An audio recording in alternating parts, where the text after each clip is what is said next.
สบายดีมื้อนี้เราจะมาเว้าถึงความหอมเนาะมื้อนี้แบรนด์ที่แมมจะมาแนะนำก็คือนี่เลย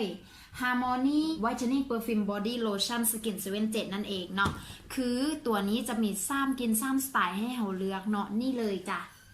นี่กินของนิวยอร์กโตเกียวและปารีสนั่นเองตัวนี้มันจะเลิศไล่ก็คือเนาะมันเหมาะไล่กับสาวๆผู้ได้คิดว่ามักซีน้ำหอมออกไปเดทออกไปลิ้นออกไปเที่ยวบ่นอนแล้วก็มักรักษาผิวให้ผิวมีความเนียนนุ่มเข้ากระจังใสหน้าสัมผัสคือตัวนี้เลยจะตอบโจทย์ไล่เนาะเนื้อโคตรเกียร์ง่ายเนาะตัวนี้มันมีส่วนผสมของกลูตาไฮโอนอะลูวิล่าวิตามิน A ACE พวกนี้มันจะมีหมดเลยเนาะคือแมมไซส์ยุคปัจจุบันนี้คือเนี่ยกินข้องโตเกียวนี่เลยเจ้า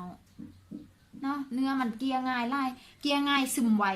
และเวลาที่เราทานอ่ะมันจะมีกลิ่นหอมแบบยูนิคหอมแบบบุคือไพ่เลยนะความหอมแมนเทียบระดับหัวน้ำหอมของเขาตัวแบรนด์ถ้าผู้ใดที่ว่าเป็นแฟนของ